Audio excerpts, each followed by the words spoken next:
ತಿಳಿಯಲಹುದು ಒಲಿದು ಬಿಡಲು ಅಹುದು. ಮೋಹಿಸದೆ ಭೂತಳದಳು ಆನೆಂದು ಅಹಂಕರಿಸದೆ ಇಹುದು ಅರಿದು. ಪ್ರಕೃತಿ ಮಹತ್ತು ಅಹಮ್ಮು ಚೇತನ ಕರಣ ಹಸು ಭೂತ ವಿಕೃತಿಗಳನ್ನು ಆ ವಿಶ್ವ ತೈಜಸ ಪ್ರಾಜ್ಞ ಸಕಲೇಶ ಸೂತ್ರಿ ವೈಶ್ವಾನರುಗಳನ್ನು ಸಾಕ್ಷಿಕ ಪರಬ್ರಹ್ಮರನು ಶ್ರುತಿ ಗುರುಗಳಿಂದ ತಿಳಿಯಲವುದು ಒಲಿದು ಬಿಡಲುವುದು. ಧನ ಕನಕ ವಸ್ತ್ರ ಭೂಷಣ ಗಂಧಮಾಲ್ಯ ವಾಹನ ರಮ್ಯವಾಸ ವಿಷಯಾದಿ ವಸ್ತುಗಳನ್ನು ಮನವಾರೆ ಮುಂದೆ ತೀವಿರೆ ಭೋಗಿಸುವ ಶಕ್ತಿ ತನಗಿರ್ದೊಡೆ ಅಂತೆಲ್ಲವನು ತೃಣವೆಂದು ತಿಳಿಯಲವುದು ಒಲಿದು ಬಿಡಲುವುದು. ಜ್ಞಾನಿ ತರಹರಿ ಶಾಸ್ತ್ರಿ ಸುಗುಣಿ ವಿಜಿತೇಂದ್ರಿಯನು ಅನುನಮತಿ ಯೋಗಿ ಮುನಿ ವಿಮಲನು ಅತಿ ಮಹಿಮನು ದಾನಿ ಎಂದು ಇಳೆಯಳು ತನ್ನನು ಎಳಸಿ ಬನ್ನಿಸಿದೊಡೆ ಅಭಿಮಾನಿಸದೆ ನಡೆಯುವುದು ಅಚ್ಚರಿ ಶಂಭುಲಿಂಗ. ತಿಳಿಯಲವುದು ಒಲಿದು ಬಿಡಲು ಅವುದು. ಮೋಹಿಸದೆ ಭೂತಳದಳು ಆನಂದೆ ಅಹಂಕರಿಸದೆ ಇಹುದ ಅರಿದು.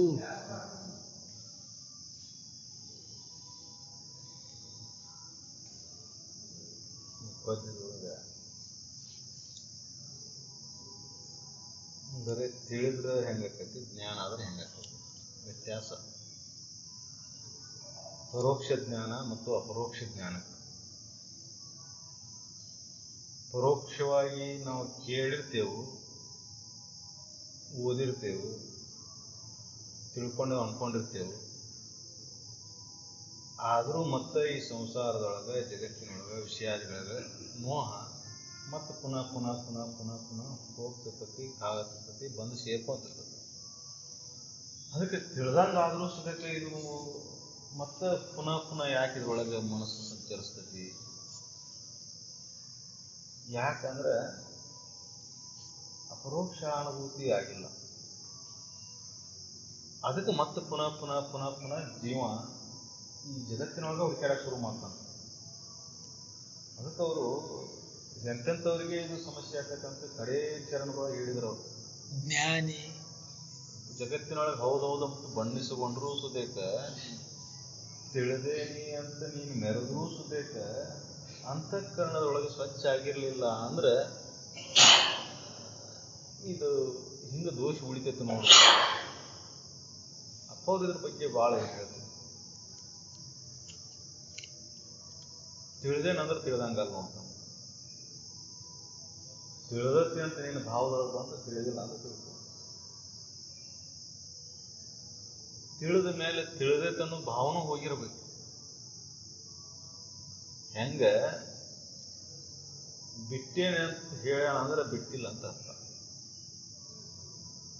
ನಾ ಸಂಸಾರ ಬಿಟ್ಟೇನಿ, ಮನಿ ಬಿಟ್ಟೇನಿ, ಹೊಲ ಬಿಟ್ಟೇನಿ, ಸಿರಿ ಸಂಪತ್ತು ಬಿಟ್ಟೇನಿ, ಅವ್ರದವ್ರಿಗೆ ಒಪ್ಪಿಸ್ಬಿಟ್ಟೇನ್ರಿ ಅಂದ್ರೆ ಮತ್ತೆ ಅದ್ರ ಕಡೆ ಲಕ್ಷ್ಯ ಐತೆ ಅಂತನ ಅರ್ಥ. ಬಿಟ್ಟೇನು ಅನ್ನೋದು ಬಿಟ್ಟಿಲ್ಲ. ಎಲ್ಲಿವರೆಗೆ ಇದು ಬಿಟ್ಟೇನನ್ನೋ ಭಾವ ನಿನ್ನೊಳಗೆ ಇರ್ತೈತಿ, ಅಲ್ಲಿವರೆಗೆ ಆನಂದದ ಅನುಭೂತಿನ ಆಗೋಲ್ಲ. ಅದಕ್ಕೆ ಇದು ಬಹಳ ಸೂಕ್ಷ್ಮ. ಅದಕ್ಕೆ ಇದನ್ನು ಯಾವ ರೀತಿಯಾಗಿ ಇದನ್ನು ಅನುಭವಿಸ್ಬೇಕು, ಯಾವ ರೀತಿಯಾಗಿ ಆ ಸ್ಥಿತಿಯನ್ನು ಹೊಂದಬೇಕು, ಅತ್ಯಂತ ಸೂಕ್ಷ್ಮ ಆಗಿದೆ. ಅದಕ್ಕೆ ಜ್ಞಾನಿ ಶಾಸ್ತ್ರಿ ಏನು ವರ್ಣನೆ ಮಾಡಿದ್ರು ಸುದೇಕ ಜಗತ್ತಿನಾಗ ಹೌದೌದು ಅನ್ಬೋದು. ಏನು ಭಯ ತಿಳ್ಕೊಂಡ್ರಪ್ಪ, ಎಷ್ಟು ಜ್ಞಾನ ಐತಿ, ಎಷ್ಟು ತಿಳಿದಾರ ಅಂತ ಅಂದ್ರೂ ಸುದೇಕ ಅಂತಃಕರಣದಾಗ ಸ್ವಲ್ಪ ದೋಷ ಉಳಿದ್ರೂ ಸದ್ಯಕ ಅನುಭೂತಿ ಆಗುದಿಲ್ಲ. ಅದಕ್ಕೆ ಈ ದೋಷಗಳನ್ನು ಕಳ್ಕೋಬೇಕಂದ್ರೆ ಈ ಜಗತ್ತಿನೊಳಗೆ ದೋಷಗಳನ್ನು ಕಳ್ಕೊಳಕ ಎಷ್ಟು ಕಠಿಣ ಐತಿ ಅಷ್ಟು ಸುಲಭನೂ ಐತಿ. ಯಾರಿಗೆ ಕಠಿಣ ಕಟ್ಟಿರು, ಯಾರಿಗೆ ಸುಲಭ ಆಕತಿ ಪ್ರಶ್ನೆ ಬರ್ತದೆ. ಕಠಿಣ ಯಾರಿಗೆ ಆಕತಿ, ಸುಲಭ ಯಾರಿಗೆ? ಯಾರಲ್ಲಿ ಅತಿ ಬುದ್ಧಿವಂತ ತಿಳಿದೇನಿ ಅಂತ ಭಾವ ಇರ್ತೈತಿ ಅವನಿಗೆ ಕಠಿಣ ಹಾಕೋತ ಹೋಗ್ತೈತಿ. ಯಾರ ಭಾವದಲ್ಲಿ ನನಗೇನು ತಿಳಿದಿಲ್ಲ, ಎಲ್ಲ ಗುರು ಸದ್ಗುರುನ ಕೃಪೆ ಅಂತ ಭಾವ ಬರ್ತೈತಿ, ಅವ ಭಾಳ ಸರಳ ಆಗಿರ್ತೈತಿ. ಅದಕ್ಕೆ ಅವರು ನೋಡಿ ಅವ್ರು ಶಬ್ದ ಬಳಸಬಾರ್ದಾಯ್ತು. ಶಾಸ್ತ್ರಿ, ತಳಹರಿ, ಜ್ಞಾನಿ ಅಂತ ಜಗತ್ತಿನಾಗ ಬಣ್ಣಿಸ್ತಾರಲ್ಲ, ಇಂಥವ್ರಿಗೂ ಸದ್ಯಕ್ಕೆ ಕಠಿಣ ಅಂತ ಹೇಳ್ತಾರ ಅವ್ರು. ನಾವು ಅಂದ್ಕೊಳ್ಳಿ ಹಂಗ್ಯಾಂಗಕ್ರಿ ಅಂತ ಅಂತೇವೆ ನಾವು. ಅದಕ್ಕೆ ಅಪ್ಪೋದು ಇದ್ರ ಬಗ್ಗೆ ಭಾಳ ನೇರವಾಗಿ ಭಾಳ ಎಂತೆಂಥ ಸಿಂಹಾಸನದ ಮೇಲೆ ಕುಂದ್ರಿಸಿದ್ರು ಒಳಗಿನ ಆಸೆ ಅನ್ನೋದು ಹೋಗುವುದಿಲ್ಲ. ಅದಕ್ಕೆ ಬಿಟ್ಟೇನಂದ್ರು ಬಿಡದು ಈ ಮಾಯೆ ಅಂತ ಹೇಳ್ತಾರೆ. ಯಾವ ರೂಪದಲ್ಲಿ ಯಾವ ಸಮಯದೊಳಗೆ ಹೆಂಗೆ ಬಂದು ಸೇರ್ಕೊಂತದ್ದು ಗೊತ್ತಾಗುವುದಿಲ್ಲ. ಮಾಯೆ ಬಗ್ಗೆ ಅಜ್ಜವ್ರು ಭಾಳ ಸ್ವಾಮಜ್ಜವ್ರು ಭಾಳ ಚಂದ ಹೇಳ್ಕೊಂತ ಹೋಗ್ಯಾರ. ಮಾಯೆ ಬಗ್ಗೆ ಸ್ವಾಮಜ್ಜವರಷ್ಟು ವಿವರವಾಗಿ ವರ್ಣನೆ ಎಲ್ಲಿಯೂ ಯಾವ ಗ್ರಂಥದೊಳಗೂ ನೋಡಿಲ್ಲ. ಸದ್ಬೋಧ ಚಂದ್ರಿಕೆದೊಳಗೆ ಮಾಯೆ ಬಗ್ಗೆ ಎಷ್ಟು ವರ್ಣನೆ ಮಾಡ್ಕೊಂತ ಹೋಗ್ಯಾರಲ್ಲ, ಅಷ್ಟು ವಿವರವಾಗಿ ವರ್ಣನೆ ಮಾಡಿದ ಯಾವ ಗ್ರಂಥದೊಳಗೂ ನೋಡಿಲ್ಲ. ಆ ಸದ್ಬೋಧ ಚಂದ್ರಿಕೆ ಗ್ರಂಥದೊಳಗೆ ನೀವು ಓದ್ಕೊಂತ ಹೋದ್ರೆ ಮಾಯೆ ಬಗ್ಗೆ ಮಾತ್ರ ಭಾಳ ಎಚ್ಚರಿಕೆ ಕೊಟ್ಟು ಹೇಳ್ಕೊಂತ ಹೋಗ್ಯಾರ ಅಥವಾ ಈ ಮಾಯೆಯನ್ನು ಗೆಲ್ಲಬೇಕಂದ್ರೆ ಸರಳ ಇಲ್ಲ. ಎಂಥವ್ರಿಗೂ ಇದು ಬಿಟ್ಟಿಲ್ಲ. ಅದಕ್ಕೆ ಇದನ್ನು ನೀನು ಒಳಗೆ ಬರಲಾರ್ದಂಗೆ ನೋಡ್ಕೋಬೇಕಂದ್ರೆ ಮತ್ತೊಂದು ಏನು ಉಪಾಯ ಇಲ್ಲ. ಒಂದು ಸೆಕೆಂಡು ಗುರುವಿಂದ ಸರಿಬೇಡ. ಅದಕ್ಕೆ ಬೀಸು ಕಲ್ಲಿಂದ ಉದಾಹರಣೆ ಕೊಡ್ತಾರ. ಹೆಂಗೆ ಆ ಕಾಳ ಇದನ್ನು ಸೆಂಟರ್ ಪಾಯಿಂಟ್ ಬಿಟ್ಟು ಸರಿತಿ ಅಂದ್ರೆ ಅಲ್ಲಿಂದ ಸರಿತ ಅಂತ ಚೂರ ಅದಕ್ಕೆ ಹತ್ಕೊಂಡ ಕುಂತಿ ಅಂದ್ರೆ ಕಲ್ಲು ಮ್ಯಾಗ ಎಷ್ಟು ತಿರುಗಿದ್ರು ಸದಕ್ಕೆ ಅದಕ್ಕೆ ಯಾವ ಬಾಧೆ ಇರಲಿಲ್ಲ. ಈ ಸಂಸಾರನೂ ಹಿಂಗಾಯ್ತು ನೋಡಿ. ಈ ಸದ್ಗುರುನ ಬಿಟ್ಟು ನೀ ದೂರ ಸರಿದಿ ಎಂತ ಹೋಗೋದು ಗೊತ್ತಾಗೋದು ಮತ್ತೆ ಜೀವನ. ಅದಕ್ಕೆ ಈ ಜೀವನ ಒಳಗೆ ನೀನು ವಿಚಾರ ಮಾಡಿ ನೋಡಿ, ಈ ಸಂಘ ಸಿಕ್ಕ ಮೇಲೆ ಸಂಘನಾಗ ಒಲವಿಂದ ಬರೀ ಒಲವಿಂದ ಬೆರೆತಾಗ ಇದು ಹಿಡಿದು ಒಲವಿಲ್ಲ ಅಂದ್ರೆ ಅದಕ್ಕೆ ಒಲವಿಂದ ಇದನ್ನು ಮಾಡ್ಕೊಂತ ಹೋದಾಗ ನೀನು ವಿಚಾರ ಸಿದ್ಧ ಹಾಕೊಂತ ಬರ್ಕೊಂಡು ಒಲವಿಲ್ಲದ ಮಾಡಿದೆ ಅಂತ ತಿಳ್ಕೊ ಮತ್ತೇನಾಗತಿ ಮಕ್ಕಳ ಹಂಗೆ ಎಲ್ಲಾ ಪ್ರಕಾರ ನಡೆದ ಒಲವು ಸಂಸಾರ ಮೇಲೆ ಇಟ್ಕೊಂಡು ಮಾಡಿರ್ತೇನೆ ಎಲ್ಲ. ಈ ಪೂಜೆ ಪುನಸ್ಕಾರ ಯಜ್ಞ ಅವನ ಇವನ್ನೆಲ್ಲ ಮಾಡ್ತೇವಲ್ಲ, ಅದ್ರ ಫಲ ಐತಿಲ್ಲ ಅಂತಲ್ಲ. ಆದ್ರೆ ನೀ ಎದ್ರ ಮೇಲೆ ಒಲವಿಟ್ಟು ಮಾಡ್ತೇವೆ ಅದು ಭಾಳ ಮುಖ್ಯ. ನೀ ಮುಕ್ತಿ ಇಚ್ಛೆ ಅಂತ ಮಾಡಿಯೋ, ಜಗತ್ತಿನ ಯಾವ್ದಾರ ಫಲ ಪಡಿಬೇಕಂತ ಮಾಡಿಯೋ, ಬಂದು ಶರಣಾಗ್ತಿ. ಶರಣಾಗ ನಿನ್ನ ಭಾವ ಹೆಂಗಿರ್ತತಿ? ಮುಕ್ತಿ ಇಚ್ಛಾ ಆಯ್ತು, ಏನಾರ ಐಕ ಇಚ್ಛಾ ಆಯ್ತು. ಯಾವ್ದಾರ ಐಕ ಇಚ್ಛೆ ಜಗತ್ತಿನ ಭೋಗ ಭಾಗ್ಯಗಳನ್ನ ಕೇಳಿ ನಡೆದು ಮಾಡಿದಿ, ಮತ್ತೆ ಇಲ್ಲೇ ತಿರುಗಾಡ್ತಿರ್ತ ಸಂಸಾರದೊಳಗೆ. ಸಂಸರತೀತಿ ಸಂಸಾರ, ಪುನಃ ಪುನಃ ಹುಟ್ಟು ಸಾವಿನ ಚಕ್ರ, ಪುನಃ ಪುನಃ ತಿರುಗಿದ್ರಾಗ ತಿರುಗುತ್ತ ಸಂಸಾರ. ಆ ಸಂಸಾರ ಭಾವ ಬಿಟ್ಟು ಹೋಗ್ಬೇಕಂದ್ರೆ ಸಂಸಾರಕ್ಕೆ ಏನು ವಿಷಯಗಳು ಏನು ಕೇಳ್ಕೊಂತೇವಲ್ಲ ಅದನ್ನ ಕೇಳೋದು ಬಿಡ್ಬೇಕು ಮೊದಲ. ಅಲ್ಲಿ ನೀ ಅದನ್ನೇ ಕೇಳಿದ್ರೆ ಮತ್ತೆ ಅಲ್ಲೇ ತಿರ್ಗಾಕಸ್ತದ. ಸದ್ಗುರು ಕರುಣಿಸೋದು ಅಂತಲ್ಲ, ನೀ ಏನ್ ಕೇಳಿದೆ ಎಲ್ಲ ಕರುಣಿಸ್ತಾನೋ. ಆದ್ರೆ ನೀನು ಮುಕ್ತಿ ಇಚ್ಛಾನ ಇಲ್ಲ, ಬರೀ ಸಂಸಾರದ ಇಚ್ಛಾನ ಆಯ್ತಂದ್ರೆ ಅವಾಗ ಏನ್ ಮಾಡ್ಬೇಕು? ಮುಕ್ತಿ ಇಚ್ಛಾದಿಂದ ಒಲವಿಂದ ನೀ ಅಲ್ಲಿ ಬೆರಿತಿ ಅಂದ್ರೆ ಅವ ತನ್ನಂಗ ಮಾಡ್ಕೊಂಡ ಬಿಡ್ತಾನೆ. ಮತ್ತೆ ನಿನಗೆ ಅವನಂಗ ಆಗೋ ಇಚ್ಛೆ ಇಲ್ಲ, ಬರೀ ಸಂಸಾರದ ಇಚ್ಛಾನ ಆಯ್ತು ಅಂದ್ರೆ ನಾನು ಹೊಲ ಬೆಳೀಲಿ, ಮಕ್ಕಳಿಗೆ ಮದುವೆ ಆಗಲಿ, ಚಲೋ ನೌಕರಿ ಸಿಗಲಿ, ಇವು ಬೇಡಿಕೆಗಳ ಜೀವನ ಪರ್ಯಂತ ಇದೇ ಬೇಡಿಕೆನ ಇಟ್ಕೊಂತ ಹೋದೆ ಅಂದ್ರೆ ಅವು ಒಂದು ಮೂಕ್ಲೆ ಮತ್ತೊಂದು ಬರ್ತೈತಿ, ಮತ್ತೊಂದು ಮೂಕ್ಲೆ ಮತ್ತೊಂದು ಬರ್ತೈತಿ. ಅವನು ಅನುಗ್ರಹಿಸ್ಕೊತಾನೆ ಹೋಗ್ತಾನೆ. ನೀನು ಮುಕ್ತಿ ಇಚ್ಛಾನ ಆಗಲಿಲ್ಲ ಅಂದ್ರೆ ಈ ಜೀವನ ಸುಮ್ಮನೆ ವ್ಯರ್ಥ ಹೋಗ್ಬೇಕು. ಅದಕ್ಕೆ ಈ ಜೀವನದೊಳಗೆ ನಾವು ಯಾವ್ದನ್ನು ಕೇಳಿದ್ರೆ ಇದು ಜೀವನ ಶ್ರೇಷ್ಠ ಆಗತ್ತೆ ಅದನ್ನು ಕೇಳಬೇಕು. ಸದ್ಗುರು ಸಂಘಕ್ಕೆ ಸಾಂಘಿಕ ಬಂದಾಗೂ ಕಲ್ಪವೃಕ್ಷ ಇದ್ದಂಗೆ ಸದ್ಗುರು ಅಂದ್ರೆ ಏನು ಕೇಳ್ತೆ ಅದು ಸಿಕ್ಕಟ್ಟಿರ್ತದೆ. ಇಲ್ಲ ಅಂತಿಲ್ಲ, ಸಂಶಯ ಬೇಡ ಅದ್ರೊಳಗೆ. ಆದ್ರೆ ನಮಗೆ ಏನು ಕೇಳಬೇಕು ಏನು ಕೇಳಬಾರ್ದು ಅನ್ನೋ ಪರಿಜ್ಞಾನ ಇರ್ತದೆ. ಇವ ಸಂಸಾರದಲ್ಲಿ ತೊಂದರೆಗಳು ಬರ್ತಾವು, ಸ್ವಾತಂತ್ರ್ಯಗಳು ಬರ್ತಾವು, ಎಲ್ಲ ನಡೀತಿರ್ತದೆ.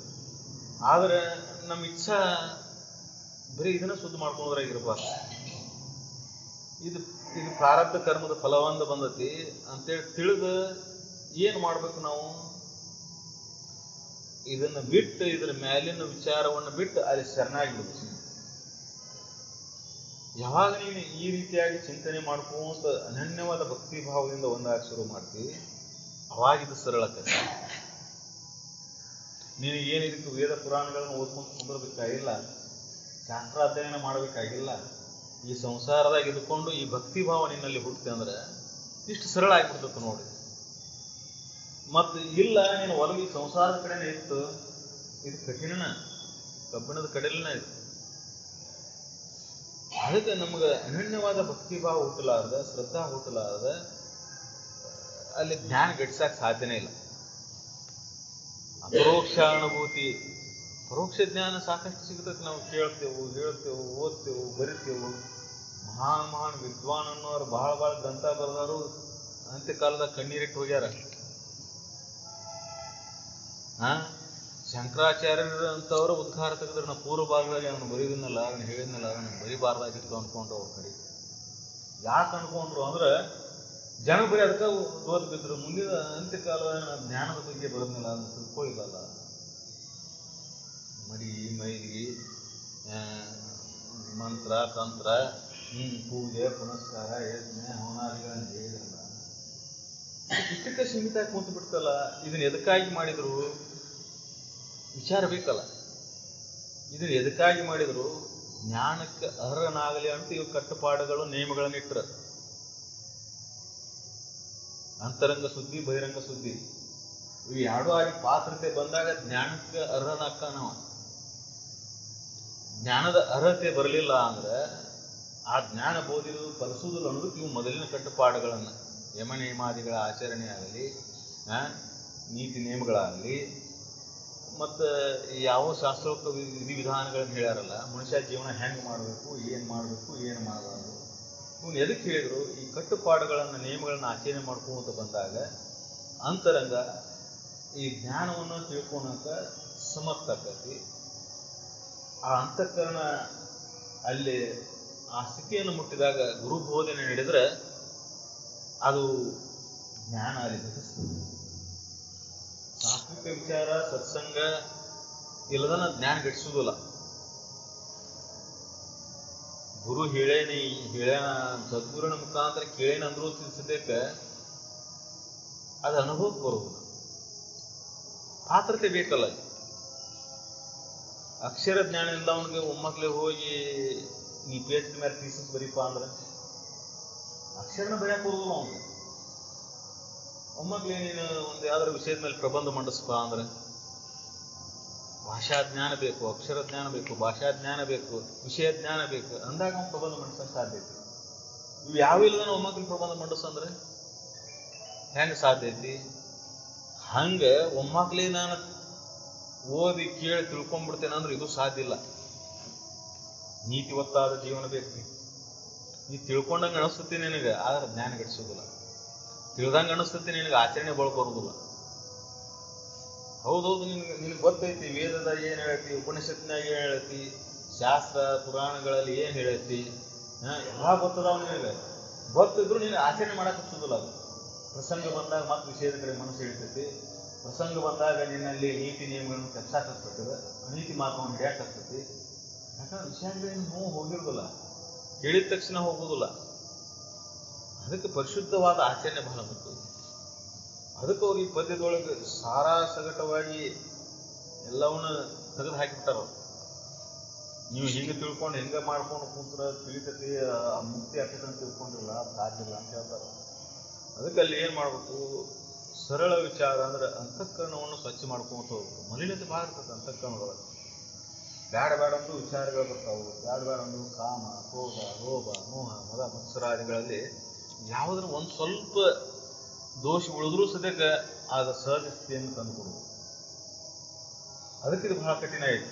ಒಂದು ಸ್ವಲ್ಪ ದೋಷ ಉಳಿದ್ರೂ ಸದ್ಯಕ್ಕೆ ಅನುಭವ ಆಗುದಿಲ್ಲ. ಮನಸ್ಸು ಮತ್ತೆ ಆ ಒಂದೇ ದೋಷದಿಂದ ಮನಸ್ಸು ಮತ್ತೆ ವಿಕಾರ ಆಗಿಬಿಡ್ತದೆ. ಒಂದು ಸ್ವಲ್ಪ ದೋಷ ಇರ್ತೈತಿ, ಭಾಳ ಚಲೋ ರೀ, ಎಲ್ಲಾನು ಚಲೋ, ಇದು ಒಂದೇ ಕೆಟ್ಟ ಅಂತ ಹೇಳ್ತಾರೆ. ಹಂಗೆ ಒಂದು ದೋಷದಿಂದ ಮತ್ತೆ ಅನೇಕ ದೋಷಗಳು ಬಂದು ಸೇರ್ಕೊಂಡ್ಬಿಡ್ತಾವೆ. ಮತ್ತೆ ತನ್ನ ನಿಜ ಸ್ವರೂಪದ ಅನುಭವವನ್ನು ಮಾಡಕ್ಕೆ ಬಿಡುವುದೇ ಇಲ್ಲ. ಅದಕ್ಕೆ ಆ ಒಂದು ಹಂತ ಬರುವವರೆಗಿನ ಸದ್ಗುರು ಸಂಘದಾಗ ಇದ್ದುಕೊಂಡು ನಿತ್ಯ ಯಮನಿಯಮಾದಿಗಳನ್ನು ಆಚರಣೆ ಮಾಡ್ಕೊಂತ ಸತ್ಶ್ರವಣವನ್ನು ಮಾಡ್ಕೊಂತ ಹೋದಾಗ ಅಲ್ಲಿ ಈ ದೋಷಗಳ ನಿಧಾನವಾಗಿ ಕ್ಷೀಣಿಸ್ತಾವ. ದೋಷಗಳನ್ನ ಕಳ್ಕೊಳಕಂತ ನೀ ಪ್ರಯತ್ನ ಮಾಡಕ್ ಹೋದ್ರೆ ಜನ್ಮಗಳು ಹಿಡಿತಾವ. ಸದ್ಗುರುನ ಸಾಮೀಪ್ಯದ ಇಟ್ಕೊಂಡು ಹಿಂಗೆ ನೀ ಬರೀ ವಿಚಾರಗಳನ್ನ ತಿಳ್ಕೊಂಡು ಹೋದ್ಬಿಟ್ರೆ ತಾನು ದೋಷಗಳು ಕಳೆದಿರ್ತಾವ. ನಿನಗೆ ಗೊತ್ತಾಗಿರೋದಿಲ್ಲ, ನಿನಗೆ ಗೊತ್ತಾಗಲ್ಲಂಗ ನಿನ್ನಲ್ಲಿ ದೋಷಗಳು ಕಳೆದು ಹೋಗ್ತಾವ. ಅಂದ್ರೆ ಎಷ್ಟು ಸರಳ ಐತಿ, ಮತ್ತು ಅಷ್ಟೇ ಕಠಿಣ ಐತಿ. ಯಾಕೆ ಕಠಿಣ ಐತಿ ಅಂದ್ರೆ ಈ ದೋಷಗಳು ಬಹಳ ಸೂಕ್ಷ್ಮದಾವ. ಸದ್ಗುರು ಸಮೀಪ ಬಿಟ್ಟು ನೀವು ಹೊರಗೆ ಹೋದೆ ಅಂದ್ರೆ ಆ ದೋಷಗಳು ನಿನ್ಗೆ ಗೊತ್ತಿಲ್ಲಂಗೆ ನೀನು ಒಳಗೆ ಬಂದು ಸೇರ್ಕೊಂಡು ನಿನ್ನ ದಾರಿ ತಪ್ಪಿಸೇ ಬಿಟ್ಟಿರ್ತಾವ. ದಾರಿ ತಪ್ಪಿಸಿ ಎಷ್ಟು ದೂರ ಹೋಗ್ಕೊಂಡು ಓದಿರ್ತಾವ ಅಂದ್ರೆ ಭಾಳ ಈ ಕಡೆ ನಿನಗೆ ಒಲವ ಹೋಗ್ತಿರೋದಿಲ್ಲ. ವಿಚಾರ ಮಾಡಬೇಕು, ಈ ಸತ್ಚಿಂತನೆ ಮಾಡಬೇಕು, ಶ್ರವಣ ಮಾಡಬೇಕು, ಆ ಗ್ರಂಥವನ್ನು ತೆಗೆದು ಓದಬೇಕು, ಅದ್ರ ಕಡೆ ಲಕ್ಷ್ಯ ಕೊಡ್ಬೇಕು ಅನ್ನೋ ಭಾವನೆ ಬರೋಲ್ಲ. ಸಂಸಾರದೊಳಗೆ ಹೋಗಿ ಬಿದ್ದು ಬಿಡ್ತಾನೆ. ಬಿದ್ದು ಕೂಡ ಈ ಸಂಸಾರದೊಳಗೆ ಹೋಗಿ ಒಂದು ಬಿದ್ದು ನಂತರ ಮತ್ತೆ ಯಾವಾಗ ನೆನಪಕ್ಕತ್ತೆ ಗೊತ್ತಿಲ್ಲ. ಹೊಳ್ಳಿ ಪುಣ್ಯದ ಬಲ ಜೋರು ಇದ್ರೆ ಮಾತ್ರ ಮತ್ತಿದ್ದಾಗ ಹಿಡ್ಕೊಂಡು ಬರಾಕತ್ತದ. ಪುಣ್ಯದ ಬಲ ಜೋರು ಇರಲಿಲ್ಲ ಅಂದ್ರೆ, ಪುಣ್ಯದ ಬಲ ಜೋರು ಇಲ್ದವ ಮತ್ತೆ ಅಲ್ಲೇ ತಿರುಗೋದು. ಅದಕ್ಕೆ ಅನೇಕರಿಗೆ ಏನಾಕತಿ, ಸದ್ಗುರು ಸಮೀಪ ಸಿಕ್ಕಾಗೋ ಸದ್ಯಕ್ಕೆ ಆ ಸಂಘದಾಗ ಉಳಿಯಂತ ಆ ಪುಣ್ಯದ ಫಲ ಇರುವುದಿಲ್ಲ. ನಾವು ಮತ್ತೆ ಹೋಗಿಬಿಡ್ತಾನೆ, ದಾರಿ ತಪ್ಪಿ ಹೋಗಿಬಿಡ್ತಾನೆ. ಅವ್ರ ಸಮೀಪಕ್ಕೆ ಬಂದು ಮತ್ತೆ ದೂರ ಸದ್ಬಿಟ್ಟಿರ್ತಾನೆ. ಪಾಪ ಹಂಗೆ ಹೇಳ್ಕೊಂಡು ಹೋಗಿಬಿಡ್ತದೆ. ಮತ್ತೆ ಹೊಳ್ಳಿ ವಿಷಯಗಳಲ್ಲಿ, ಸಂಸಾರದಲ್ಲಿ ಏನೇನೋ ಅನ್ನೋದು. ಅನೇಕರು ಸಾಧು ಸತ್ಪುರುಷರು ಸದ್ಗುರುಗಳಲ್ಲಿನ ದೋಷಗಳನ್ನು ಕಂಡಾರ. ಯಾಕಂದ್ರೆ ಅವ್ರ ಪಾಪದ ಫಲ ಹಂಗಿರ್ತದೆ. ಆ ಪಾಪದ ಫಲದಿಂದ ಅವ್ನು ಸದ್ಗುರುನಾಥ ಅನ್ನೋದು ಗೊತ್ತಿಡಕ್ಕಾಗಲಿಲ್ಲ. ಸಿದ್ಧಾರೂಢರ ಮೇಲೆ ತಲೆ ಮೇಲೆ ಬೆಂಕಿ ಇಟ್ಟರೆ ಯಾಕೆ ಗೊತ್ತಿಡಕ್ಕಾಗಲಿಲ್ಲ ಅವರಿಗೆ. ಸಾಕ್ಷಾತ್ ಶಿವನ ಸ್ವರೂಪನ ಇವತ್ತು ಗೊತ್ತಿಡಕ್ಕಾಗಲಿಲ್ಲ. ಅದಕ್ಕೆ ಅಜ್ಞಾನಿಗಳವರು ಅವ್ನು ಸಮೀಪಕ್ಕೆ ಐತರು, ಮತ್ತೆ ದೂರ ಇದ್ದಾರಲ್ಲ. ಮತ್ತು ಅವಿವೇಕಿಗಳನ್ನವರು, ತಿಳಿದವರು, ಪಂಡಿತರನ್ನವರ ಮತ್ತು ಎದಕ್ಕಾಗಿ ಹೇಳಿದ್ರವರು, ಎದಕ್ಕಾಗಿ ಅದನ್ನು ವಿರೋಧಿಸಿದ್ರು, ಸತ್ಯವನ್ನು ಹೇಳಲಿಕ್ಕಾಗಿ. ಸತ್ಯ ಯಾವಾಗಷ್ಟು ಕಠೋರ ಇರ್ತದೆ. ಅಪ್ಪವ್ರಂತೂ ನೇರವಾಗಿದ್ದರ ಬಗ್ಗೆ ಹೇಳ್ತಿದ್ರು. ಅವರಷ್ಟು ನೇರವಾಗಿ ಸತ್ಯವನ್ನು ಹೇಳಿದವ್ರನ್ನ ನಾನು ನೋಡಿಲ್ಲ. ಜಗತ್ತಿನ ಯಾವ ಬಿಡೇನೂ ಇಲ್ಲದವ್ರನ್ನ ನೇರವಾಗಿ ಸತ್ಯವನ್ನು ಹೇಳೋದು. ನೀ ಬೇಕಾದ್ರೆ ಅವ್ರ ಕುಂತ ಕೇಳ್ಕೋ ಸಾಕಾರೆ ಅದು ಹೋದವು. ಯಾವ ಗಟ್ಟಿರ್ತಾನ, ಯಾವ ನಿರ್ಧಾರ ಮಾಡಿರ್ತಾನ ಅಷ್ಟ ಉಳಿಬೇಕು. ಗಟ್ಟಿ ಕಾಳು ಅಷ್ಟ ಉಳಿಬೇಕಲ್ಲಿ. ಜೋಳ ಕಾಳಿಗೆ ಅವಕಾಶನೇ ಇಲ್ಲ. ಯಾವ ಮುಕ್ಷತ್ವ ಭಾವನ ಬಯಸಿ ಬಂದಿರ್ತಾನ ಅವಂಗಷ್ಟ ಅಲ್ಲೇ. ಇಲ್ಲಿಕಂದ್ರೆ ಏನಪ್ಪ ಇವ್ರು ಏನು ಹೀಗೆ ಹೇಳ್ತಾರ ಅನಿಸುತ್ತೆ ಅವ್ರಿಗೆ. ಏನು ಹೀಗೆ ಹೇಳ್ತಾನ. ಆದ್ರೆ ಎಲ್ಲ ಶಾಸ್ತ್ರ, ಧರ್ಮ, ಪುರಾಣ, ವೇದ, ಉಪನಿಷತ್ತುಗಳು ಏನು ಗ್ರಂಥಗಳದಾವಲ್ಲ, ಅವ್ರ ಮೂಲ ಸತ್ಯವನ್ನು ಏನು ಹೇಳಾರಲ್ಲ, ಆ ಸತ್ಯಕ್ಕೆ ಒಂದು ಇಟ್ಟು ಚ್ಯುತಿ ಬರಲಾರ್ದಂಗೆ ಅವ್ರು ಹೇಳಿಕೆ ಇರ್ತಿದ್ರು. ಅವ್ರು ಸತ್ಯವನ್ನ ಹೇಳ್ತಿದ್ರು. ನಮಗೆ ವಿಷಯಗಳಲ್ಲಿ ಮೂವ್ ಇಟ್ಕೊಂಡು ನಮ್ಮ ಅಂತಃಕರಣದಲ್ಲಿ ದೋಷ ಇದ್ದಾಗ ನಮ್ಮ ಲಕ್ಷ್ಯ ಬರೀ ಅದ್ರ ಕಡೆನೇ ಇರ್ತದೆ. ಇವೇನ ಚಮತ್ಕಾರ ತೋರಿಸ್ತಾನೆ ಹೆಂಗೆ, ಇವೇನ ಪವಾಡ ಮಾಡ್ತಾನೆ ಹೆಂಗೆ, ಹಿಂಗೆ ಭಾವ ಇಟ್ಕೊಂಡು ಬಂದು ಕುಂತಾವಂಗ ನೀ ವಿಷಯಗಳಿಗೆ ಬಂದಿ ಅಂತ ಗೊತ್ತಾಗ್ಬಿಡ್ತೈತೆ ಅವ್ರಿಗೆ. ಅಂಥವ್ರ ಹತ್ರ ಭಾಳ ಮಾತಾಡ್ತಾ ಇದ್ದಿಲ್ಲ ಅವ್ರು. ಯಾರು ಈ ಸದ್ವಿಚಾರವನ್ನು ತೆಗಿತಾರ, ಶರೀರದ ಪ್ರಜ್ಞೆ ಇರ್ತಿರ್ಲಿಲ್ಲ, ಹಸುವಿನ ಪ್ರಜ್ಞೆ ಇರ್ತಿರ್ಲಿಲ್ಲ, ರಾತ್ರಿ ಆಗೈತಿ ಹಗಲಾಗೈತೆ ಅನ್ನೋ ಪ್ರಜ್ಞೆ ಇರ್ತಿರ್ಲಿಲ್ಲ, ಸಮಯ ಎಷ್ಟಾಗೈತೆ ಅನ್ನೋ ಪ್ರಜ್ಞೆನೇ ಇರ್ತಿರ್ಲಿಲ್ಲ. 12 ಆಗಲಿ, ರಾತ್ರಿ 1 ಗಂಟೆ ಆಗಲಿ, ಆ ಬೋಧನೆ ಹಂಗ ನಡೀತಿತ್ತು. ಒಬ್ಬನೇ ಇರಲಿ, ಒಬ್ಬನೇ ಇರ್ಬೇಕಾದ ಅವನಿಗೆ ಹಂಗೆ ಕರೆಸಿ ಒಲವು ಯಾರು ಇರ್ತಿತ್ತು ಅವ್ರಿಗೆ ಹಂಗೆ ಅದನ್ನ ನೇರವಾಗಿ ತಿಳ್ಕೊಬೇಕು. ಒಲವು ಬೇಕು. ಒಲವು ಇಲ್ಲದವ ಬಂದಂದ್ರೆ ಏನಪ್ಪ ಅಂದಿರ್ಬೇಕು ಅವ್ರು, ಹುಂಬು ಗೌಡನ ಬಂದು ಕೂತಿನ ಅಂದಿರ್ಬೇಕು. ಹಂಗೆ ಡಂಬರಾಟ ಶುರು ಆಗಿಬಿಡ್ತಿರ್ತಾವ್ರು. ಹೌದಲ್ರಿ? ನೋಡಿದಾರಿಗೆ ಗೊತ್ತವ್ರು. ನಿಂತಿರಬಾರ್ದವು, ಏನು ಹುಳುಕಿರ್ತವೆ ನಿಂತಿರಬಾರ್ದವು, ಹಂಗೆ ಮಾಡಿಬಿಡೋರು ಆಟ. ನಾಗಲಿಗಪ್ಪನ ಆಟ ಅಂತಾರಲ್ಲ, ಹಂಗೆ ಐತಾವಪ್ಪ ಅವು. ಅದನ್ನು ತಿಳ್ಕೊಂಡವ್ರು ಭಾಳ ಕಡಿಮೆ. ಯಾಕಂದ್ರೆ ಇದು ಅಹಂಕಾರ ಮಮಕಾರ ಅನ್ನೋದು ಏನು ಮಾಡ್ತೈತಂದ್ರೆ, ಇದು ನಿನ್ನ ಅಂತರಂಗದಲ್ಲಿ ಸತ್ಯವನ್ನು ತಿಳಿಯಾಕೆ ಬಿಡುವುದಿಲ್ಲ. ಅಹಂಕಾರಕ್ಕೆ ಒಂದು ಒಳಗಾದವ, ಮಮಕಾರಕ್ಕೆ ಒಂದು ಬಿದ್ದಾವ. ಮಮಕಾರ ಭಾಳ ಕೆಟ್ಟ. ಮಮಕಾರ ಐತಲ್ಲ, ನಿನಗೆ ಗೊತ್ತಿಲ್ಲಂಗೆ ನಿನ್ನ ಸುಸ್ತಿರ್ತದೆ ಒಳಗೆ. ಜಗತ್ತಿನ ವಿಷಯಾದಿಗಳ ಮೇಲೆ ಮಮಕಾರ. ನಾವು ಏನೇನು ಮಮಕಾರ ಯಾವ ರೀತಿಯಾಗಿ ಎದೆದ್ರ ಮೇಲೆ ಹುಟ್ಟುತ್ತೆ ಗೊತ್ತಿಲ್ಲ. ಇವ್ರಿಗೂ ಒಂಥರ ಮಮಕಾರ ಇರ್ತೈತಿ. ಶಾಸ್ತ್ರ ಏನು ಅದಾವಲ್ಲ ಇದ್ರ ಮೇಲೆ ಒಂದೊಂದು ಮಮಕಾರ ಹುಟ್ಟಿರ್ತೈತಿ. ದೇವಿ ಪುರಾಣ ಶ್ರೇಷ್ಠ ಅಂದ್ರೆ ಮತ್ತೊಂದು ಶ್ರೇಷ್ಠ ಅಂತಾನೆ. ಇದು ಮಮಕಾರನ ಒಂಥರ. ಅವೆಲ್ಲ ಶ್ರೇಷ್ಠನ ಯಾವ ಕನಿಷ್ಠ ಅಲ್ಲ. ದೇವಿ ಪುರಾಣ ಪಾರಾಯಣ ಮಾಡಿದ್ರೆ ನೀನು ಮುಕ್ತಿ ಆಕತ್ತೆ. ಮತ್ತೊಂದು ಅದನ್ನ ಮಾಡ್ಬೇಡ, ಇದನ್ನ ಪುರಾಣ ಓದೋ ಮುಕ್ತಿ ಆಕತ್ತೆ ಅಂತ ಹೇಳ್ತಾನೆ. ಯಾವ ಶ್ರೇಷ್ಠ ಕನಿಷ್ಠ ಅನ್ನೋದಿಲ್ಲ. ಸತ್ಯ ಒಂದೈತೆ ಅದ್ರ ಒಳಗಿಂದ. ಆ ಸತ್ಯವನ್ನು ತಿಳಿದಾರ್ದಕ್ಕೆ ನಿನ್ನ ಆದ ಶ್ರೇಷ್ಠ ಇದು ಶ್ರೇಷ್ಠ ಅಂತ ಹೊಡೆದಾಡ್ಕೊಂತ ಹೋಗುತ್ತೆ. ಆ ಸತ್ಯವನ್ನು ತಿಳಿಯುವಂಥ ನಿನಗೆ ಇದು ಇಲ್ಲ. ಅದಕ್ಕೆ ನೀ ಏನು ಪಡೆದಾಡ್ತಿ ಜೀವನ ಪರ್ಯಂತ ಆದ ಶ್ರೇಷ್ಠ ಇದು ಕನಿಷ್ಠ ಅವ್ರು ಅದ್ರಾಗ ಶ್ರೇಷ್ಠ ಅಂತ ಹೇಳಿ ಅದಕ್ಕರೆ ಇವ್ರು ಇದ್ರಾಗ ಶ್ರೇಷ್ಠ ಅಂತ ಹೇಳಿದ್ರೆ ಯಾವ್ದು ಹೇಳಿದ್ರು ಅದು ಮೂಲ ಸ್ವರೂಪವನ್ನು ಲಕ್ಷಣ ಗುರುತನೇ ಐತಿ. ಅದಕ್ಕೆ ಆ ಜ್ಞಾನಿ ಸತ್ಪುರುಷ ಏನದಾನಲ್ಲ ಅವನು ಏನು ನುಡಿತಾನಲ್ಲ ವೇದ ಉಪನಿಷತ್ತುಗಳನ್ನ ಮೀರಿದ್ದದು. ಯಾಕಂದ್ರೆ ವೇದ ಉಪನಿಷತ್ತುಗಳು ಅವ್ನು ನುಡಿದಿದ್ದು ಹಿಂದೆ ನುಡ್ಕೊಂತ ಬಂದಾರ ವಾಕ್ಯಗಳವು, ಅವ್ರು ಬಿಟ್ಟು ಹೊರತಾಗೆಲ್ಲವು. ವೇದ ಉಪನಿಷತ್ತುಗಳಂದ್ರೆ ಏನು?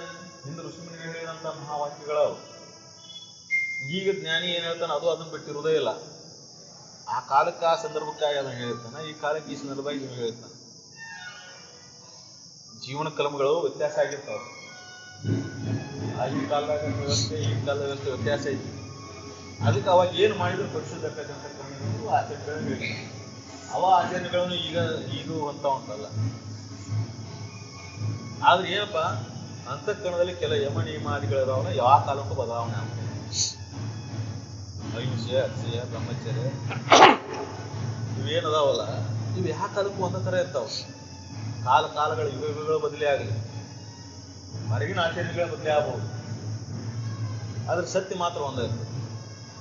ಆ ಸತ್ಯವನ್ನು ತಿಳ್ಕೊಬೇಕಂತ ನಮ್ಮ ಪ್ರಯತ್ನ ಇಡ್ತಿರ್ಬೇಕು. ಆ ಸತ್ಯದ ಕಡೆನ ಲಕ್ಷ್ಯ ಇರಬೇಕು. ಅದಕ್ಕೆ ನಾವು ಏನು ಮಾಡ್ತೇವೆ, ಬಹಿರಂಗದ ಆಚಾರ ವಿಚಾರಗಳನ್ನು ಹೆಚ್ಚು ತುಂಬ್ಕೊತೇವೆ, ಮೂಲ ಸ್ಥಿತಿಯನ್ನು ಮರಿತೇವೆ. ನಾವು ಸಿದ್ಧಾರೂಢರು ಹಂಗ ಇದ್ರು, ಶಿವಾನಂದ ಹಿಂಗಿದ್ರು, ನಾಗಲಿಂಗ ಹಂಗಿಲ್ಲ. ಹಿಂಗೆ ನಾವು ಅವರಲ್ಲಿ ಬೇರೆ ಬೇರೆ ಭಾವವನ್ನು ಕಾಣ್ತೇವೆ. ಮೂಲ ಸತ್ವಸ್ತು ಒಂದೈತೆ ಅಲ್ಲಿ, ಬೇರೆ ಬೇರೆ ಆಗೇ ಇಲ್ಲ, ಬೇರೆ ಬೇರೆ ಸಾಧ್ಯನೇ ಇಲ್ಲ.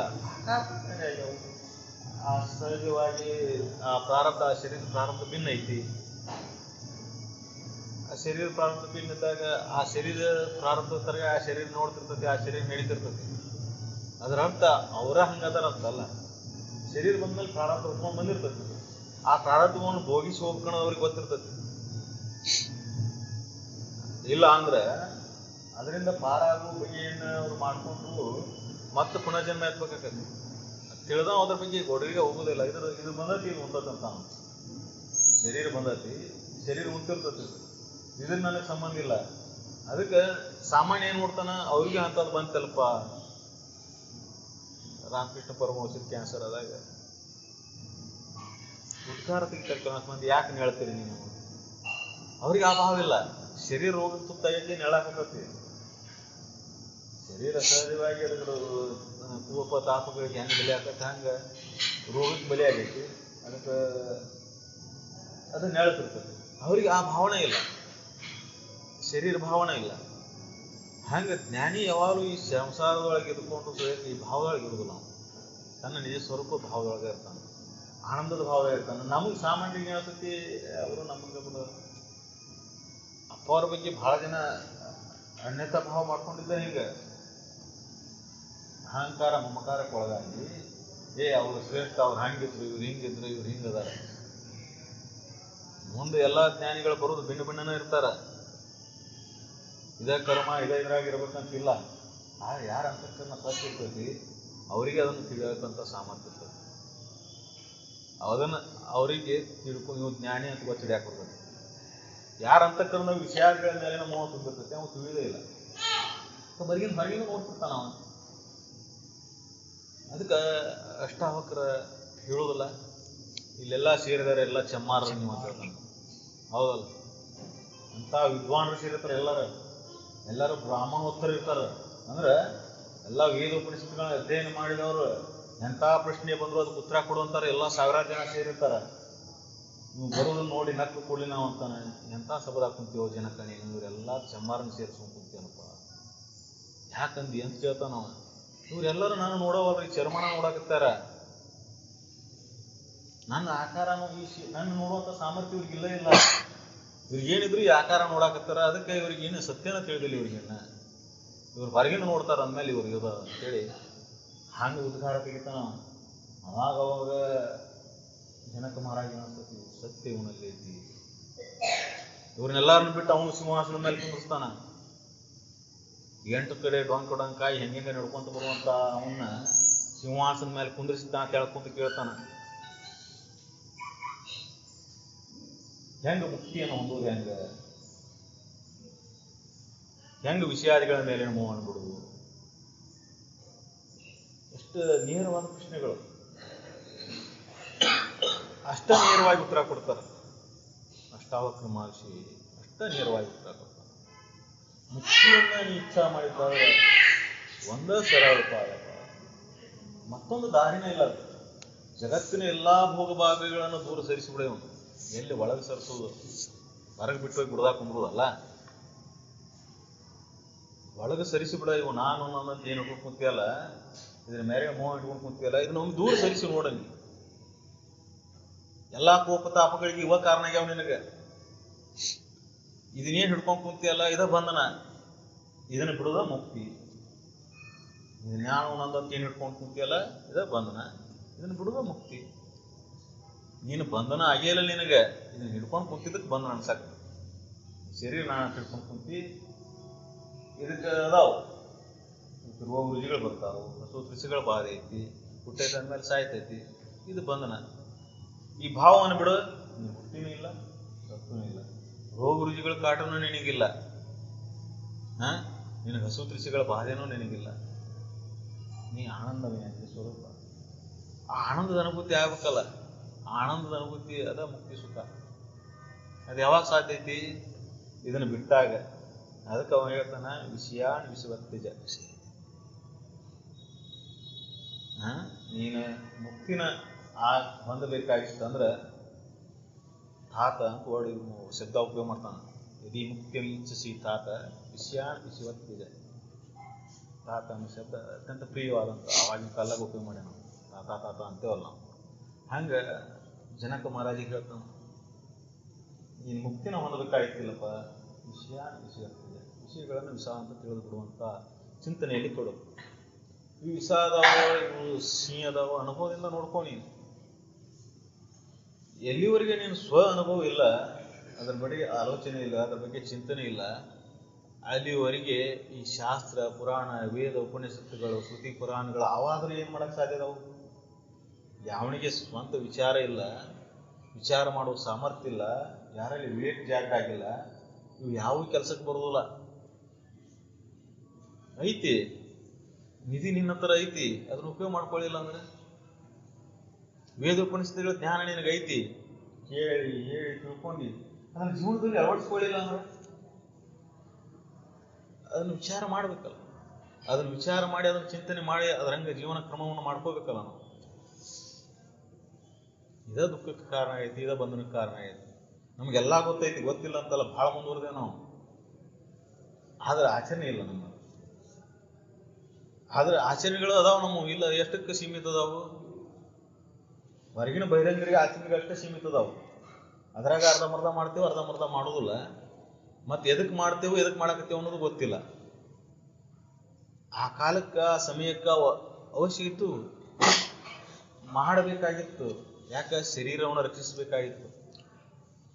ರೋಗ ರುಜಿಗಳಿಗೆ ಔಷಧ ಇರಲಿಲ್ಲ, ರೋಗ ರುಜಿಗಳಿಗೆ ಔಷಧ ಇರಲಿಲ್ಲ. ಅವು ರೋಗ ರುಜಿಗಳು ಯಾವ ರೀತಿ ಬಂದು ಸೇರ್ತಾವ ಅನ್ನೋದು ಗೊತ್ತಿರಲಿಲ್ಲ. ಅದಕ್ಕೆ ಮಡಿ ಮುಡಿ ಇವನ್ನೆಲ್ಲ ಮಾಡಿಟ್ಟಿದ್ದು ಅದಕ್ಕೆ ರೋಗ ರುಜಿಗಳು ಬರಲಾರ್ದಂಗೆ ದೂರ ಉಳಿಯಾಕ. ಹೊರಗಿಂದ ಬಂದ ಸ್ವಚ್ಛ ಕೈಕಾಲು ತಕ್ಕೊಳೋದು, ಯಾವ್ದನ್ನಾರ ಮುಟ್ಟಿದ್ವಿ ಅಂದ್ರೆ ಕೈ ತಕ್ಕೊಳೋದು, ಇವನ್ ಎದಕ್ಕೆ ಮಾಡಿದ್ರು? ಅದ್ರ ಹಿಂದೆ ಒಂದು ಇದು ಐತಿ. ಅವನ ಆಚರಣೆ ಮಾಡ ನೀ ರೋಗದಿಂದ ಎಷ್ಟು ದೂರ ಉಳಿತೈತಿ ನೋಡಿ ಶರೀರ. ಎಲ್ಲಾರ ಮುಟ್ಟಿ ಏನಾರ ತಿಂದು ಏನು ಮಾಡಿಕೊಳ್ಳಿ ರೋಗ ಅದ್ರ ಮೂಲಕ ಸೇರ್ತಕ್ಕನ್ನೋ ಜ್ಞಾನ ಅವ್ರಿಗೆ ಇರಲಿಲ್ಲ ಅಂದ್ರೆ ಇವನ್ನೆಲ್ಲ ನಮ್ಮ ಪೂರ್ವಜರು ತಿಳಿದು ಮಾಡಿಟ್ಟಿದ್ರು. ಅವನು ಸ್ವಚ್ಛತೆಗೆ ಶುಚಿತ್ವಕ್ಕೆ ಯಾಕೆ ಮಹತ್ವ ಕೊಟ್ಟಿದ್ರು ಅವರು? ಹೆಂಗಾರ ಇದನ್ನ ಮಾಡ್ಕೊಂತವ್ರು ರೋಗಗಳು ಬಂದು ಸರಳ ಸೇರ್ಕೊಂಡ್ಬಿಡ್ತಾವು. ಅದಕ್ಕೆ ಈ ಶುಚಿತ್ವ, ಬಹಿರಂಗದ ಶುಚಿತ್ವನು ಬಹಳ ಮಹತ್ವ. ಸ್ವಚ್ಛತಾ ಪೂಜೆ ಪುನಸ್ಕಾರ ಯಜ್ಞ ಹವನಾದಿಗಳನ್ನು ಮಾಡೋದಕ್ಕೆ ಮೂರು ಸ್ವಚ್ಛತಾ ಅಂತ ಎದಕ್ಕೆ ಮಾಡ್ತಾರೆ? ಅವೆಲ್ಲ ಅದಕ್ಕೆ ನಿನ್ನ ಆರೋಗ್ಯ ಇದ್ದಿದ್ದವು ಅವನು ಹೊರಗೆ ತೋರ್ಸಕ್ಕೆ ಮಾಡೋದಲ್ಲ. ಅವನು ಯಜ್ಞ ಯಾಗಾದಿಗಳನ್ನು ಎದಕ್ಕೆ ಮಾಡ್ತಿದ್ರು? ವಾತಾವರಣದಾಗಿದ್ದಂಥ ಸೂಕ್ಷ್ಮ ಜೀವಾಣುಗಳು ಮನುಷ್ಯನ ಶರೀರ ಸೇರ್ಕೊಂಡಿದ್ರು. ಮನುಷ್ಯನ ಶರೀರ ಸೇರ್ಕೊಂಡು ರೋಗಿಗಳು ಬಂದು ಸೇರ್ತಂದ್ರೆ ಊರಿಗೂರ ಖಾಲಿ ಔಷಧಿಲ್ಲ. ಅವು ಬರಬಾರ್ದಂತ ಯಜ್ಞ ಯಾಗಾದಿಗಳನ್ನ ಹವನಾದಿಗಳನ್ನ ಮಾಡ್ತೀವಿ. ಅವೆಲ್ಲ ನಷ್ಟ ಆಗಿರ್ತೀವಿ. ವಾತಾವರಣದಲ್ಲಿ ಆ ವನಸ್ಪತಿಗಳ ಹವಾ ಸೇರ್ಕೊಂಡ ಕೂಡಲೇ ಅವೆಲ್ಲ ಅಲ್ಲೇ ನಷ್ಟ ಆಗಿಬಿಡ್ತಿದ್ವು. ನಷ್ಟ ಆದ ಕೂಡಲೇ ಅಲ್ಲಿ ರೋಗ ರುಜಿಗಳಿಲ್ಲ, ನಿರ್ಮಲವಾದ ವಾತಾವರಣ ಸೃಷ್ಟಿಯಾಗಿತ್ತು. ಮನುಷ್ಯ ಸದೃಢವಾಗಿ ಜೀವನ ಮಾಡೋಕ್ಕೆ ಅವಕಾಶ. ಆ ವೈಜ್ಞಾನಿಕ ತಳಹದಿ ಮೇಲೆ ಅವನು ಚಿಂತನೆ ಮಾಡಿ ಇದನ್ನು ಮಾಡಿದ್ರು ಅವರು. ಆದ್ರೆ ಆ ಚಿಂತನೆಯನ್ನು ಬಿಟ್ಟು ನಾವೇನು ಮಾಡಿದ್ವು, ಇದನ್ನ ಆಚರಣೆಗಳನ್ನಷ್ಟ ಉಳಿದುಕೊಂಡಿವು, ವಿಚಾರಗಳನ್ನು ಮರೆತು. ಅದಕ್ಕೆ ನಾವು ವಿಚಾರವನ್ನು ಮಾಡ್ಕೊಂತ ಸಚ್ಚಿಂತನೆಯನ್ನು ಮಾಡ್ಕೊಂಡ್ರೆ ನಮ್ಮ ಪೂರ್ವಜರು ಹೇಳಿದಂಥ ಹಾಕಿಕೊಟ್ಟಂಥ ಕ್ರಮಗಳನ್ನು ವಿಚಾರಗಳನ್ನು ನಾವು ಬಿಡಬಾರ್ದು ಕೈ. ಈ ಕಾಲಕ್ಕೆ ಈ ಸಂದರ್ಭಕ್ಕೆ ಎಷ್ಟು ಉಪಯೋಗ ಮಾಡ್ಕೊಂಡು ಮೂಲ ನಮ್ಮ ಸತ್ಯ ಚಿಂತನೆಯಲ್ಲಿ ನಾವು ತೊಡಗಬೇಕು. ಅಂದಾಗ ಮಾತ್ರ ಆ ಮುಕ್ತಿ ಸುಖವನ್ನು ಅನುಭವಿಸಕ್ಕೆ ಸಾಧ್ಯ ಇದೆ. ಅದಕ್ಕೆ ಅವರು ಈ ಪದ್ಯದೊಳಗೆ ತಿಳಿಯಲವುದು ಒಲಿದು ಬಿಡಲು ಭೂತಳದಳು ಆನೆಂದು ಅಹಂಕರಿಸದೆ ಇವುದನ್ನು ಅರಿದು. ಅದಕ್ಕೆ ಇದು ಏನೈತಲ್ಲ, ತಿಳಿದ್ರು ಬಿಟ್ಟಂಗೆ ಅನಿಸ್ತತಿ, ತಿಳಿದತ್ತೆ ಅನಿಸ್ತತಿ, ಬಿಟ್ಟಿ ಅನಿಸ್ತತಿ, ಮತ್ತೆ ಸೇರ್ಕೊಂಡಿರ್ತದೆ. ಅದಕ್ಕೆ ಬಿಟ್ಟಿರಂದ್ರು ಬಿಡೋದು ಮಾಯನು. ಬಿಟ್ಟಿ ಅನಿಸ್ತತಿ, ಗೊತ್ತಿಲ್ಲಂಗೆ ಒಳಗಿರ್ತತಿ. ಈ ಅಹಂಕಾರ ಮಹಂಕಾರ ಭಾಳ ಸೂಕ್ಷ್ಮ ಇವು. ಇವು ಬಂದಿದ್ದು ಗೊತ್ತಾಗಿದ್ದಿಲ್ಲ, ನಮ್ಮೊಳಗೆ ಸೇರ್ಕೊಂಡಿದ್ದು ಗೊತ್ತಾಗೋದಿಲ್ಲ, ನಮ್ಮ ದಾರಿ ತೆಪ್ಸಿದ್ದು ಗೊತ್ತಾಗೋದಿಲ್ಲ. ಇವು ಎದಕ್ಕೆ ಮಮಕಾರಕ್ಕೆ ಬಿದ್ದು ಎಂತೆಂಥ ಅಧರ್ಮದ ಮಾರ್ಗವನ್ನು ಹಿಡಿತೇವೆ ನಾವು. ಸತಿಸುತರ ಒಲವಿನಿಂದ ಬಂಧು ಮಿತ್ರರಿಗೆ ಮೋಸ ಮಾಡ್ತೇವೆ, ಹೌದಲ್ಲ? ಸತಿಸುತರ ಒಲವಿನಿಂದ ಬಂಧು ಮಿತ್ರರಿಗೆ, ಗೆಳೆಯರಿರಲಿ, ಅವ್ರಿಗೆ ಮೋಸ ಮಾಡಿ ಮನಿ ತಂದು ಹೊರತಂದು ಹಾಕೋದು. ಅದು ಪಾಪದ ಕರ್ಮದ ಫಲ ಯಾರಿಗೆ ಬರುತ್ತೆ? ನಿನಗೆ ಬರೋದಲ್ಲ. ಅದಕ್ಕೆ ಈ ಮಮಕಾರನ ಬಂಧನಕ್ಕೆ ಕಾರಣ ಅಂತ ಅದಕ್ಕೆ ನೀವು ಮಮಕಾರ ಎಷ್ಟಕ್ಕೆ ಸೀಮಿತ ಆಗಿರಬೇಕು, ಎಷ್ಟು ಇರಬೇಕು, ಅದಕ್ಕೆ ಅಷ್ಟಕ್ಕೆ ನೀವು ತುಂಡರಿಸಿ ಬಿಡುವಂಥ ಸಾಮರ್ಥ್ಯ ನಿನ್ನೊಳಗೆ ಬರಬೇಕು. ಇದನ್ನೆಲ್ಲ ಧಿಕ್ಕರಿಸಿ ಬಿಡುವಂಥ ಸಾಮರ್ಥ್ಯ ಯಾವ ಬರ್ತೈತಲ್ಲ, ಅವನಿಗೆ ಮಾತ್ರ ಅಂತ್ಯದಲ್ಲಿ ಜೀವನ್ಮುಕ್ತನಾಗ ಅಥವಾ ಆನಂದದ ಅನುಭವ ಹೊಂದಕ್ಕೆ ಸಾಧ್ಯ. ಜೀವನ್ಮುಕ್ತಿ ಅಂದ್ರೆ ಮತ್ತೊಂದೇನಿಲ್ಲ, ಆನಂದದ ಅನುಭೂತಿ ಅನ್ನೋ ಒಂದು. ಕುಂತಾಗ ನಿಂತಾಗ ಎಲ್ಲಿದ್ರು ಯಾವ ವಿಷಯಗಳ ಸಂಘ ಇಲ್ಲದನ್ನ ಮೇಳೋದನ್ನ ಆನಂದವಾಗಿ. ಅದಕ್ಕೆ ಇದು ಸತತ ಚಿಂತನೆ ಮಾಡಿದಾಗ ಬರ್ತೈತಿ. ಅದಕ್ಕೆ ಇವೆಲ್ಲ ದೋಷಗಳನ್ನು ನಮ್ಗೆ ಗೊತ್ತಿಲ್ಲಂಗೆ ನಮ್ಮಲ್ಲಿ ಆವರಿಸ್ಕೊಂತಾವು. ಈ ದೋಷಗಳನ್ನು ನಾವು ಕಳ್ಕೋಬೇಕಂದ್ರೆ ಸತತ ಚಿಂತನೆ ಬೇಕು, ಅಂತ ಸಂಘ ಬೇಕು. ಸಂಘ ಬಹಳ ಬದಲಾವಣೆ ಮಾಡ್ತದೆ. ಕೆಡಕ್ಕೂ ಸಂಘ ಕಾರಣ, ಜೀವನದೊಳಗೆ ಸಾಫಲ್ಯತೆಯನ್ನು ಹೊಂದಕ್ಕೂ ಸಂಘನ ಕಾರಣ. ಅಂಥವ್ರ ಸಂಘದಾಗ ನಾವು ಉಳಿದೀವಿ ಅಂದ್ರೆ ಆ ಸಂಘದಂತೆನ ರೂಪುಗೊಳ್ತೈತಿ ಅಂತಕ್ಕಂಥ. ನೀ ಭಾಳ ವಿಷಯಾರಿಗಳ ಸಂಗ್ರಹ ಮಾಡಿದ್ರೆ ಬೆಣ್ಣ ಹತ್ತಿದ, ನೀನು ವಿಷಯಾರಿಗಳ ಸಂಗ್ರಹ ಮಾಡ್ತಕ್ಕಂಥ ಆಸೆ ಉಟ್ಕೊಂತ ಹೋಗ್ತದೆ. ಅವ ಅಷ್ಟು ಗಳಿಸ, ನೀನು ಇಷ್ಟು ಗಳಿಸ, ಬರೀ ಅದ ಚಿಂತನೆ ನಡೆಯಕ್ಕೆ ಶುರು ಆಕತಿ. ಜೀವನದ ಉದ್ದೇಶನ ಮರೆತು ಬಿಡ್ತಾನೆ. ಭಾಳ ಜಿಪ್ನೂ ಸಂಘ ಮಾಡ, ನೀನು ಜಿಪ್ನ ಆಗಕ್ಕೆ ಶುರು ಆಯ್ತು. ಅವನು ಖರ್ಚು ಮಾಡೋಲ್ಲ ಅಂತ ನೀನು ಖರ್ಚು ಮಾಡೋಲ್ಲ. ಇದು ಪ್ರವೃತ್ತಿ ಅವನ ಜೋಡಿ ಇದ್ದಾಗ ಅಷ್ಟೇ ಉಳಿದಿಲ್ಲ, ಮತ್ತು ಇನ್ನೊಬ್ರು ಬಂದಾಗ ಆ ಪ್ರವೃತ್ತಿನ ಶುರು ಆಗ್ತೈತಿ. ಯಾಕೆ ಮಾಡ್ಬೇಕು ನಾನು ಅಂದ್ರೆ ಸಂಘದಿಂದ ಹೆಂಗೆ ಬದಲಾವಣೆ ಆಗ್ತೈತೆ ಅಂತ. ಸಂಘದಿಂದ ಹಿಂಗೆ ಅಂತಕ್ಕನ್ನ ರೂಪುಗೊಳ್ತೈತಿ. ಅದಕ್ಕೆ ಉತ್ತಮರ ಸಂಘದಾಗಿರುವಂತ ಪ್ರಯತ್ನ ಮಾಡು. ಉತ್ತಮರ ಸಂಘದಾಗಿದ್ದೆ ಅಂದ್ರೆ ಅದರಿಂದ ಲಾಭನ ಐತಿ, ಹಾನಿ ಅಂತ ಏನಿಲ್ಲ ನೋಡಪ್ಪ. ಜಗತ್ತಿನ ವಿಷಯಗಳು ಬರ್ಬೋದು ಹೋಗ್ಬೋದು, ನಿನಗೆ ಅನಿಸ್ಬೋದು ಕೆಲವೊಂದು ಸಂಘ ಉತ್ತಮರ ಸಂಘದಾಗಿದ್ದರೆ ಭಾಳ ಗಳಿಸೋಕ್ಕಾಗೋದ್ರಿ, ಭಾಳ ಸಿರಿ ಸಂಪತ್ತು ಪಡೆಯೋಕ್ಕಾಗಲಿಕ್ಕಿಲ್ಲ ಅಂತ ಅನಿಸ್ಬೋದು. ಆದ್ರೆ ಜೀವನ ಮುಕ್ತನಾಗಿ ಆನಂದದ ಅನುಭವವನ್ನು ನೀವು ಹೊಂದಬೇಕಾಯ್ತು ಅಂದ್ರೆ ಅದು ಒಂದು ದಾರಿ. ಇವೆಲ್ಲ ವಿಷಯಾದಿಗಳು ಇದ್ರೂ ಸದ್ಯಕ್ಕೆ ಸರಿಯಾಗಿ ನಿದ್ದೆ ಬರೋದಿಲ್ಲ. ಸಿರಿ ಸಂಪತ್ತು ಸುಮ್ಮಿದ್ರೂ ಸದ್ಯಕ್ಕೆ ಆನಂದದ ಅನುಭವ ಆಗೋದಿಲ್ಲ. ಭೋಗ ಭಾಗ್ಯಗಳಿದ್ರೂ ಸದ್ಯಕ್ಕೆ ಅದರಿಂದ ಸುಖ ಅನ್ನೋದು ನಿನ್ನಲ್ಲಿ ಒಳಗಬಹುದು. ಯಾಕಂದ್ರೆ ತೃಪ್ತ ಭಾವ ನಿನ್ನಲ್ಲಿ ಹುಟ್ಟುವುದೇ ಇಲ್ಲ, ಸಾಕನ್ನೋದು ನಿನ್ನಲ್ಲಿ ಬರುವುದೇ ಇಲ್ಲ. ಜೀವನ ಪರ್ಯಂತ ಹುಡುಕೋರಾಗ ಕಳೆದ್ಬಿಡು. ಅದಕ್ಕೆ ಈ ಚಿಂತನೆಯನ್ನು ಮಾಡ್ಕೊಂತ ನಿನ್ನಲ್ಲಿ ಅಂತಃಕರಣವನ್ನು ಸ್ವಚ್ಛ ಮಾಡ್ಕೊಂತ ಹೋಗೋದೇ ಮನುಷ್ಯ ಜನ್ಮದ ಕರ್ತವ್ಯ. ಅದಕ್ಕೆ ಇದನ್ನು ತಿಳಿದ್ರೂ ಮತ್ತೆ ಬಿಡೋಕ್ಕಾಗೋಲ್ಲ, ತಿಳಿದೇ ಅಂದ್ರೆ ತಿಳಿದಂಗೆ ಅನಿಸ್ತತಿ, ಮತ್ತೆ ಬಿಡೋಕ್ಕಾಗೋಲ್ಲ. ಸಂಪೂರ್ಣ ಜ್ಞಾನ ಆಗುವವರೆಗೂ ಆ ಸಂಘದಾಗೆ ಇರ್ಬೋದು. ಆ ಸಂಘದಾಗ ಇದ್ಕೊಂಡು ಈ ಸಾಧನೆಯಲ್ಲಿ ತೊಡಗಿದ್ದಾದ್ರೆ ಈ ಜೀವನ ಸಾರ್ಥಕ. ಇಲ್ಲಿಕ್ಕಂದ್ರೆ ಈ ಜೀವನ ಸುಮ್ಮನೆ ದಾರಿ ತಪ್ಪಿಸ್ತೈತಿ. ಭಾಳ ಎಚ್ಚರಿಕೆ ಇರ್ಬೇಕಂತ ನಾವು. ಇದು ದಾರಿ ತಪ್ಪಿಸ್ತಿರ್ತೈತಿ. ನಾವು ಎಷ್ಟೆಷ್ಟು ತಿಳಿದೇವು, ಎಷ್ಟೆಷ್ಟು ವಿದ್ವಾಂಸರಿಗೆ ಅನ್ಸೋದಕ್ಕೆ ದಾರಿ ತಪ್ಪಿಸ್ತಿರ್ತೈತಿ. ಅದಕ್ಕೆ ಭಾಳ ಎಚ್ಚರಿಕೆ ಇರಬೇಕು. ಎಲ್ಲಿವರೆಗೆ ಜೀವನ ಮುಕ್ತನ ಆಗುವವರೆಗೂ ಆ ಸಂಘದಾಗ ಇರೋದೇ ಅರಿಬೇಕಂತಿದ್ರು ಅಪ್ಪಾರು. ಅರಿದ ನೋಡಪ್ಪ ಇದನ್ನ ಎಷ್ಟು ಅರಿದ್ರು ಕಡಿಮೆ, ಅರಿತಾನೆ ಇರೋದು ವಿಶೇಷ ಉಳಿದಿರಬಾರ್ದು ಒಳಗೆ. ಆಸೆ ಅನ್ನೋದು ಸ್ವಲ್ಪ ಉಳಿದಿರಬಾರ್ದು ಒಳಗೆ. ಒಂದ್ ಸ್ವಲ್ಪ ಉಳಿತಿ ಮತ್ತದ ಹೆಮ್ಮರವಾಗಿ ಬೆಳಿತೈತಿ. ಒಂದ್ ಸ್ವಲ್ಪ ಉಳಿತಿ ಮತ್ತೆ ಹೆಮ್ಮರವಾಗಿ ಬೆಳಿತೈತಿ. ಅದಕ್ಕೆ ಅದನ್ನ ಅರಿದು ಬಿಡೋಂಗಿಲ್ಲ. ಒಟ್ಟ ಅರಿದ ವಿಚಾರ ಮಾಡೋದು ಚಿಂತನೆ ಮಾಡೋದು ಪುನಃ ನಮ್ಮಲ್ಲಿದ್ದಂಥ ದೋಷಗಳನ್ನ ಹುಡುಕೋದ ಒಂದು ದೋಷವನ್ನು ಉಳಿಲ್ಲ ಹಂಗ ಅರಿತಾನೆ ಇರೋದು ಅದ್ರಾಗ. ಹಂಗ ಇದೆಲ್ಲ ಪೂರ್ಣ ಒಂದು ಬೀಜನೂ ಉಳಿಲ್ದಂಗ, ಒಂದು ಆಸೆನೂ ಉಳಿಲ್ದಂಗ ಸಂಪೂರ್ಣವಾಗಿ ಸ್ವಚ್ಛಾಗಿ ನಡೆದಾಗ ಮತ್ತೊಂದು ಜನ್ಮ ಹುಟ್ಟುವುದು. ಒಂದು ತಪ್ಪು ಉಳಿತಿ ಮತ್ತೆ ಜನ್ಮಾಂತರ ಕಾರಣ, ಮತ್ತೆ ಹುಟ್ಟುದು, ಮತ್ತೆ ಸಾಯೋದು. ಒಂದು ಬೀಜ ಬಿತ್ತ 100 ಬೀಜ ಆಕತಿ, 100 ಬೀಜ ಹೋಗಿ 1000 ಬೀಜ ಆಕತಿ. ಹಂಗ ಲಕ್ಷಗಳ ಜನ್ಮ ತಿರ್ಬೇಕಾಕತಿ ನೀ ಮತ್ತೆ ಹೊಳಿ ಒಂದು ದೋಷದಿಂದ. ಮತ್ತೆ ಅನೇಕ ದೋಷಗಳು ಇಟ್ಕೊಂಡು ಕುಂತಾಗ ಸಾಧ್ಯನೇ ಇಲ್ಲ. ಅದಕ್ಕೆ ಇದನ್ನು ಚಿಂತನೆ ಮಾಡಿ ನಾವು ತಿಳ್ಕೊಂಡು ವಿಚಾರವನ್ನು ತಿಳ್ಕೊಂಡಾಗ ಮಾತ್ರ ಇದು ಸಾಧ್ಯ. ಅದಕ್ಕೆ ಅಪ್ಪವರು, ಅಜ್ಜವರು, ಶಿವಾನಂದ ಅಜ್ಜವರು ಚಿಂತನೆಗೆ, ಸತ್ಸಂಗಕ್ಕೆ ಮತ್ತೊಂದು ಮಹತ್ವ.